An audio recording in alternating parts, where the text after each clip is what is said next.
Welcome to The Explainer. Today, we're diving into one of the biggest questions you can ask. Is the world you see around you actually real? Or is it all just a very, very convincing illusion? So let's just start with something simple. Take a look at this tomato. I mean, it seems real, right? It's red, it's round, it's just there. Our senses are all telling us it exists completely on its own, whether we're looking at it or not. But believe it or not, a huge debate in science and philosophy right now is arguing that this basic fundamental assumption might be totally wrong. So, which is it? Is this tomato a direct window into objective reality? Or is it actually more like an icon on your computer's desktop? A useful little symbol that hides a much, much more complex reality underneath. Let's dig into both sides of this wild argument.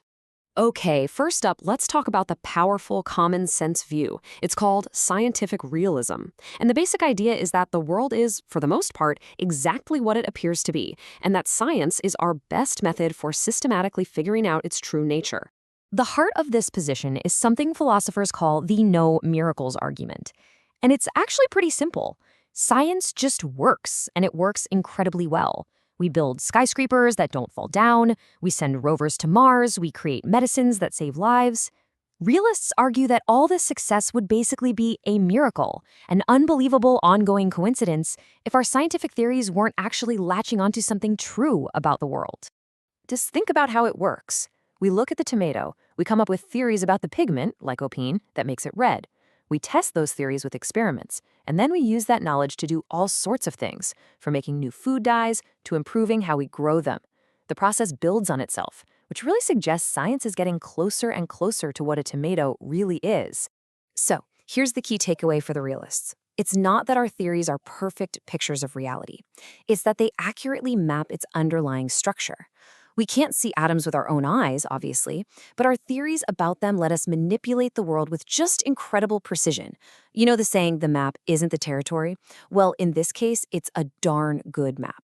But what if all that confidence is just a big mistake? What if evolution itself, the very thing that built our brains, has played this incredibly elaborate trick on us, all for the sake of survival?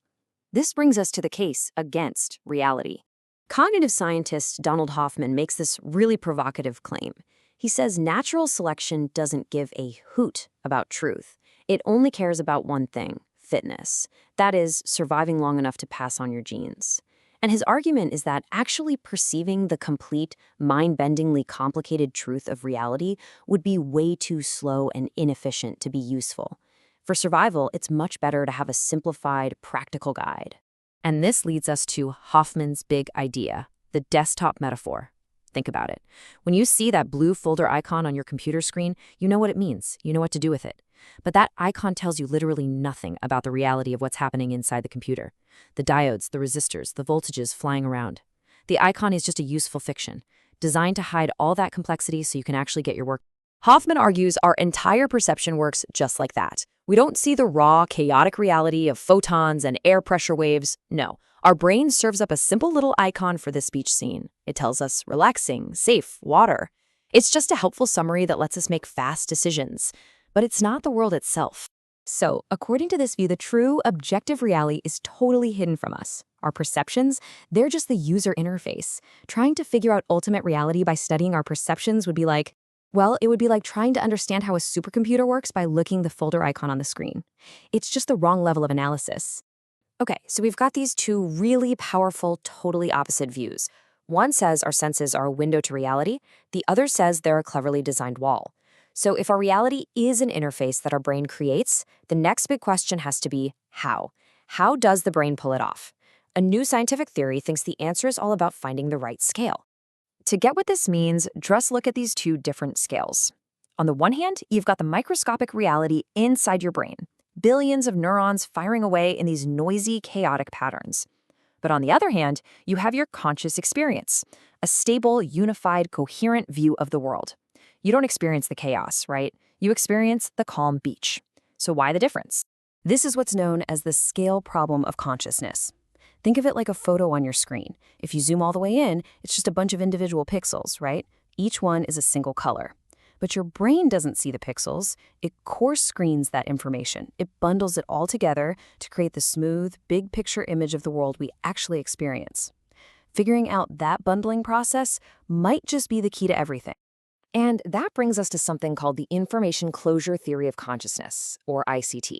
Now, I'll admit it's a pretty dense idea, but stick with me because it offers this really elegant way to maybe, just maybe, unite the two camps we've been talking about. All right, so what in the world is informational closure? Let's start with a really simple example, like a spinning top. Once you get it spinning, its own momentum and rotation are what really determine where it's going to be a split second later. Looking at the furniture in the room doesn't really help you predict its next wobble. In an information sense, that top is self-contained. Its future is best predicted by its own past. It's basically a closed loop. Now here's where it gets really interesting. Let's level up to something called non-trivial informational closure, or NTIC. This isn't just a simple system like a spinning top anymore.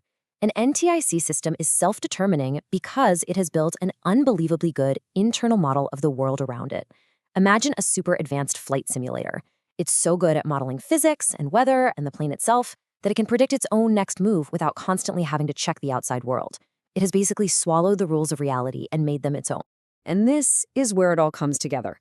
This theory acts like a bridge. For the scientific realist, the tomato is a real object. For the interface theorist, it's just a useful icon. But information closure theory says, hey, what if it's both? The tomato we perceive is a stable state inside a self-determining system. It is an interface, just like Hoffman says. But, and this is the key, it's an interface that only works because it has created an accurate model of the structure of the outside world. And that's exactly what the realists were looking for. It actually seems to unite both views. So where does all this leave us and our tomato? Well, this new theory suggests a reality that's honestly much stranger and maybe even more beautiful than we ever thought.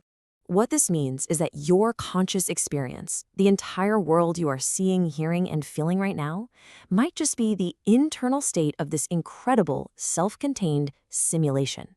It's not a window looking out at reality, it's the screen of the simulation itself. A simulation that works by constantly and accurately modeling the structure of whatever is out there. Also, it can predict its own future. And that leaves us with one last, really deep, and kind of unsettling question. If our consciousness really is an informationally closed system, a loop that contains all the information it needs to predict itself, then by its very definition, how could we ever hope to step outside of it to see what reality, without our interface, truly looks like?